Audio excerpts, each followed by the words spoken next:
स्वागत है आप सभी दर्शकों का। आप देख रहे हैं आज की खबर और मैं हूं आपके साथ प्रगति ठाकुर। सीधे आपको लिए चलते हैं प्रधानमंत्री मोदी के पास, जहां वो स्टार्टअप इंडिया से लाइव नजर आ रहे हैं। भवन में एक 500-700 नौजवानों के बीच में इस कार्यक्रम की शुरुआत की थी। रितेश यहां बैठे हैं, तब उनकी शुरुआत थी और उस समय स्टार्टअप की दुनिया में जो नए नए लोग आ रहे थे उनके अनुभव में सुन रहा था। और मुझे याद है कि एक बेटी जो कॉरपोरेट वर्ल्ड में अपनी नौकरी छोड़ के स्टार्टअप की ओर जा रही थी, तो नौकरी छोड़ के वो कोलकाता अपने माँ से मिलने गई और माँ से कहा कि मैंने नौकरी छोड़ दी है। तो मैंने कहा क्यों? ये सब उसने उस दिन सुनाया था विज्ञान भवन में। तो उसने कहा नहीं, बस अब तो मैं स्टार्टअप करना चाहती हूँ। तो उसके माँ ने जो उसको कहा वो उसने सुनाया था। उसने कहा सर्वनाश,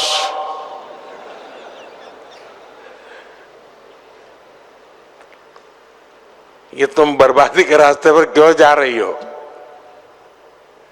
स्टार्टअप के संबंध में ये सोच हमारे देश में थी और आज हम कहां से कहां पहुंच गए हैं।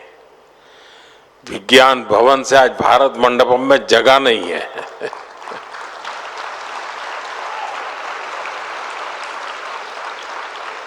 और मेरा सौभाग्य है कि मुझे इस एक सप्ताह में ही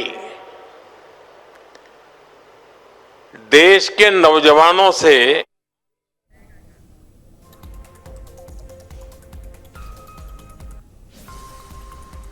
वहीं महाराष्ट्र बीएमसी चुनाव को लेकर बीजेपी के सांसद सुधांशु त्रिवेदी इस वक्त प्रेस कॉन्फ्रेंस करते नजर आ रहे हैं। सीधे आपको वहीं लिए चलते हैं। तो मुझे लगता है ऐसे चक्रांगणी सेना को और अंत में उमंग धारण करके शिवाजी की सेना आगे बढ़ती थी। उनकी शक्ति के दर्शन के नेतृत्व में हम लोग जो आगे बढ़ रहे हैं और महाराष्ट्र में देवेंद्र फडणवीस जी के नेतृत्व में आज जनता ने हमें वैसा ही आशीर्वाद दिया है। धन्यवाद।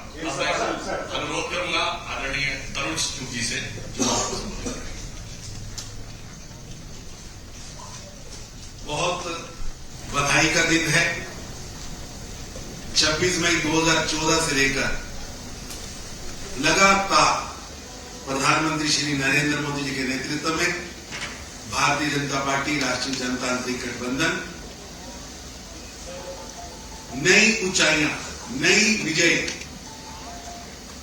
जनता का आशीर्वाद भरपूर मात्रा में मिला। और आज जिस तरह महाराष्ट्र के अंदर सभी म्युनिसिपल कमिटीज में सिर्फ एक सरकारी स्कीम की सक्सेस स्टोरी नहीं, महाराष्ट्र की जनता ने प्रधानमंत्री मोदी जी की नीतियों, उनके राष्ट्रवाद को, विकसित भारत के उनके संकल्प को आशीर्वाद दिया है। और ये विजय स्पष्ट करती है कि पाकिस्तान की सेना के ट्यून पर नागिन डांस करने वाली पार्टियों को जनता वोट के रूप में चोट दे रही है। वहीं रुख करेंगे महाराष्ट्र का, जहां महाराष्ट्र निकाय चुनाव में बीजेपी का जलवा देखने को मिल रहा है। बीजेपी का गठबंधन काफी आगे चल रहा है। बता दें कि बीएमसी में बीजेपी गठबंधन ठाकरे बंधुओं से आगे निकल चुका है। पुणे की अगर बात करें तो वहां पर भी गठबंधन आगे, नासिक, नागपुर, संभाजी नगर में भी बीजेपी गठबंधन आगे है। मुंबई की सत्ता पर काबिज होने की जंग का आज फैसला है। बीएमसी चुनाव के मतों की गणना जारी है। गिनती के बाद ही 1700 उम्मीदवारों की जीत हार का ये फैसला होगा। लेकिन इस फैसले के मद्देनजर आपको बता दें कि बीजेपी गठबंधन का प्रदर्शन इस वक्त बीएमसी चुनाव के मद्देनजर बेहतरीन देखा जा रहा है। बता दें कि हर क्षेत्र में गठबंधन जो है भारतीय जनता पार्टी का एनडीए वो आगे बढ़ता नजर आ रहा है। ऐसे में ये चुनाव काफी महत्वपूर्ण था क्योंकि शिवसेना के विभाजन के बाद ये चुनाव हो रहा है। लेकिन आपको बता दें कि बीजेपी गठबंधन ने इस चुनाव में भी बाजी मार ली है और ठाकरे बंधुओं से आगे निकल पड़ा है। बता दें कि मुंबई की सत्ता पर काबिज होने की जंग का आज ये फैसला है। बीएमसी चुनाव के मतों की गणना जारी है। गिनती के बाद 1700 उम्मीदवारों की जीत हार का ये फैसला है। वहीं रुक करेंगे राजधानी लखनऊ का, जहां केजीएमयू में लव जिहाद और धर्मांतरण का ये मामला। विश्व हिंदू परिषद ने जोरदार प्रदर्शन किया। ये बड़ी खबर आपको केजीएमयू से जुड़ी बता रहे हैं, जहां लव जिहाद और धर्मांतरण के मामले के मद्देनजर विश्व हिंदू परिषद ने प्रदर्शन किया है। हजरतगंज में विश्व हिंदू परिषद ने प्रदर्शन किया। 2021 से 2025 तक हुई नियमित और एड हॉक नर्सिंग एवं हर प्रकार की नियुक्ति की जांच की मांग को लेकर यह प्रदर्शन हुआ है। लव जिहाद बंद करो के नारे लगाकर यह प्रदर्शन किया गया है हजरतगंज पर। बता दें, विश्व हिंदू परिषद ने मुख्यमंत्री को पत्र लिखकर कड़ी कार्रवाई की मांग की है। विश्व हिंदू परिषद के कार्यकर्ताओं ने डीसीपी को ज्ञापन सौंपा है। मुख्यमंत्री के नाम का डीसीपी को ज्ञापन सौंपा गया है और इतना ही नहीं, कार्रवाई की मांग भी की गई है। ऐसे में तस्वीरें हम आपको दिखा रहे हैं हजरतगंज चौराहे से, जहां विश्व हिंदू परिषद ने जोरदार प्रदर्शन किया है। उन्होंने मुख्यमंत्री को बाकायदा पत्र भी लिखा है और कार्रवाई की मांग भी की है। किंग जॉर्ज मेडिकल यूनिवर्सिटी में कितने सालों से आप लोगों ने देखा होगा, ये पता ही नहीं चल रहा था। कितने सालों से लगातार वहां पर जो विधर्मी लोग हिंदू बहनों के साथ लव जिहाद कर रहे थे, धर्मांतरण करवा रहे थे, उसके पीछे एक बहुत बड़ी मुहिम, एक बहुत बड़ी साजिश चल रही थी। उस साजिश का खुलासा सबसे पहले विश्व हिंदू परिषद के कार्यकर्ताओं ने, बजरंग दल के कार्यकर्ताओं ने, जैसे ही उनको जानकारी मिली, हमने जाकर के तुरंत किंग जॉर्ज मेडिकल यूनिवर्सिटी में जाकर धावा बोला, विरोध प्रदर्शन किया, आंदोलन किया। और विश्व हिंदू परिषद बजरंग दल के कारण ही वहां पर एक बहुत बड़ी उपलब्धि हासिल हुई कि वहां पर जिस प्रकार से रमीज मलिक और उसके सहयोगी गैंग के लोग वहां मिल करके हिंदू डॉक्टर युवतियों को अपने प्रेम जाल में फंसा रहे थे, उनको बचाने का काम विश्व हिंदू परिषद के कार्यकर्ताओं ने किया। उसमें सबसे बड़ा सहयोग अगर किसी का है तो मीडिया बंधुओं का है। मीडिया ने जिस प्रकार से विश्व हिंदू परिषद बजरंग दल का सहयोग किया है, मैं उनका हृदय से धन्यवाद देता हूं।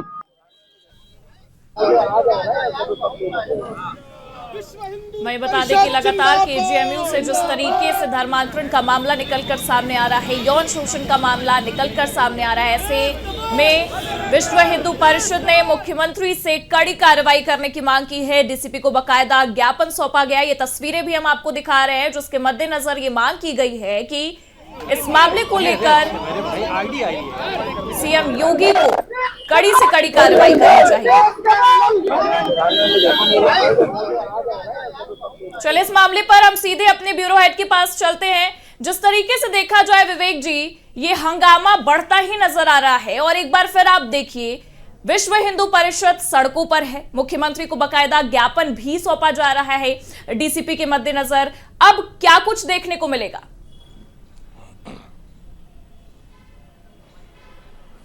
देखिए प्रगति, लगातार का मामला गरमाया हुआ है और अपर्णा यादव के वहां पहुंचने के बाद से इस मामले में हिंदू संगठन खासकर ज्यादा उग्र तरीके से विरोध प्रदर्शन कर रहे हैं। और आज विश्व हिंदू परिषद के लोगों ने हजरतगंज चौराहे पर इसको लेकर प्रदर्शन किया। केजीएमयू में धर्मांतरण का प्रयास, इसके अलावा जो महिला रेजिडेंट डॉक्टर है उसका यौन शोषण का एक मामला जो सामने आया था, डॉक्टर रमीज मलिक आरोपी थे, उनकी गिरफ्तारी हो चुकी है। लेकिन इसी बीच दूसरा मामला भी सामने आया। डॉक्टर आदिल, उन्होंने एक नर्सिंग छात्रा का यौन शोषण किया, उन पर आरोप लगे। 29 दिसंबर को कैसरबाग कोतवाली में एफआईआर भी हुई।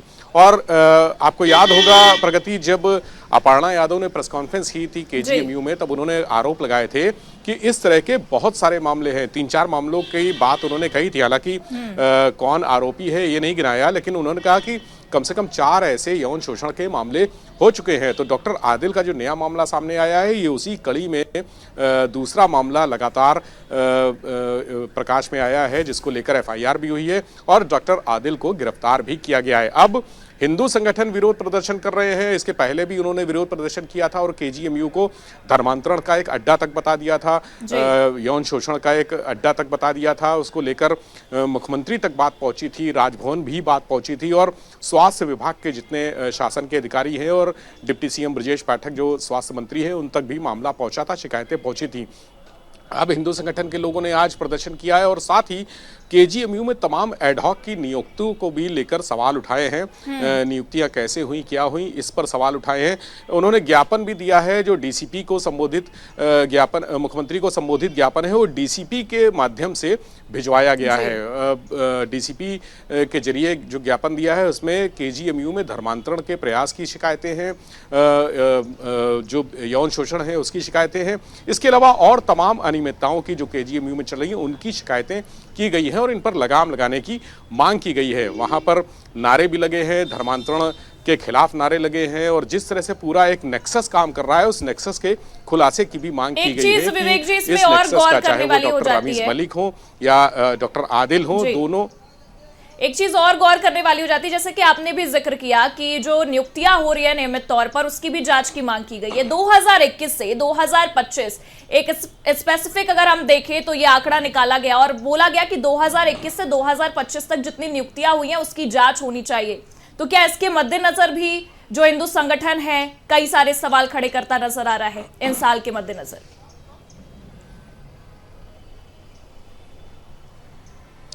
प्रगति, आपको याद होगा जब अपर्णा यादव ने प्रेस कॉन्फ्रेंस की थी तो उन्होंने ब्लड बैंक का इशू उठाया, कहा था कि ब्लड बैंक 2 साल से बिना रजिस्ट्रेशन के, यानी जो रजिस्ट्रेशन का नवीनीकरण होना चाहिए था वो नवीनीकरण नहीं हुआ है और बिना रजिस्ट्रेशन के चल रहा है, जो एक गंभीर बात थी KGMU जैसी यूनिवर्सिटी के लिए, जैसे प्रतिष्ठान के लिए, जो न सिर्फ उत्तर प्रदेश बल्कि देश में सर्वोच्च स्थान पर रखता है KGMU और यहाँ पर एडमिशन के लिए टॉप रैंकिंग बहुत ज़रूरी होती है। यहाँ जो भी MBBS के एडमिशन होते हैं उनके लिए टॉप रैंकिंग होनी चाहिए। तो ऐसे में जब पूरी प्रतिष्ठा लखनऊ का एक प्रतिष्ठित संस्थान है, उत्तर प्रदेश का बड़ा संस्थान है और देश के संस्थानों में गिनती होती है, यहाँ पर इस तरह की अनियमितताएं होंगी।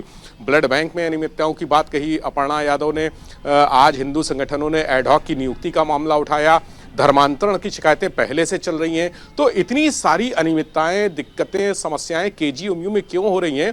मूल मुद्दा ये है कि यहाँ पर कुछ भी ठीक नहीं चल रहा है और इसी को लेकर उन्होंने। ठीक है, बहुत बहुत शुक्रिया तमाम जानकारियों के लिए विवेक जी आपका।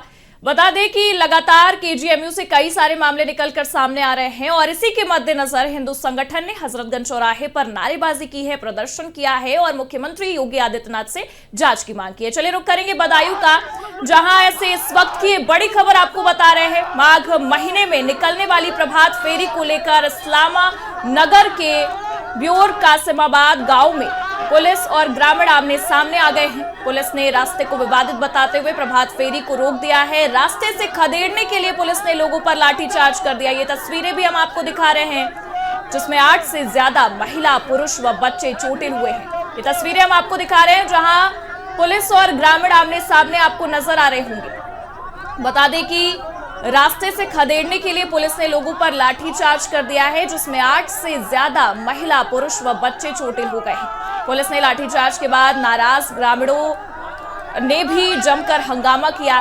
वहीं SP देहात ने मौके पर पहुंचकर ग्रामीणों को उसी रास्ते से प्रभात फेरी निकालने की इजाजत भी दी है जिस मार्ग से ग्रामीण जाना चाहते थे। ग्रामीणों ने लाठीचार्ज करने वाली इस्लाम नगर पुलिस पर कार्रवाई की मांग की है।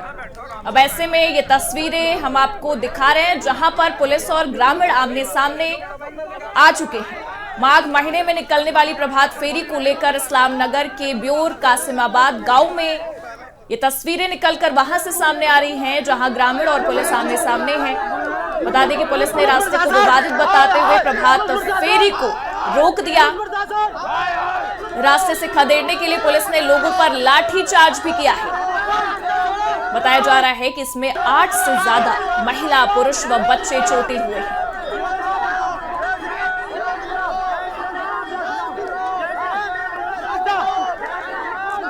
चलिए इस मामले पर ज्यादा जानकारी के लिए हमारे संवाददाता रितेश हमारे साथ जुड़े हुए हैं। रितेश, जिस तरीके से हमने ये तस्वीरें भी देखी, दर्शकों को भी दिखाया, क्या कुछ निकलकर सामने आ रहा है? चोटिल होने की भी बात कही जा रही है इस मामले पर। देखिए, बिल्कुल मैं बता दूं, पूरा मामला जो है बदायूं के थाना इस्लाम नगर के क्षेत्र के एक गांव कासमाबाद देउर का है, जहां पर प्रभात फेरी जो है हर वर्ष निकाली जाती थी और माघ महीने में निकाली जानी थी। और जो प्रभात फेरी निकाली जा रही थी वो किसी अन्य रास्ते से निकाली जा रही थी, जिसको लेकर ग्रामीणों में और जो मौके पर पुलिस पहुंची थी रोकने के लिए, नोकझोंक हुई पहले। और नोकझोंक के दौरान जो है पुलिस ने उनको समझाने का प्रयास किया। जब भीड़ नहीं मानी, ग्रामीण नहीं माने, तो उनके ऊपर लाठीचार्ज करना पड़ा। फिलहाल इस घटना में जो है 8 से ज्यादा लोग घायल हुए हैं। फिलहाल यहाँ पर जो महिलाएं हैं वो भी घायल हुए हैं और पुरुष हैं, पुरुष भी घायल हुए हैं।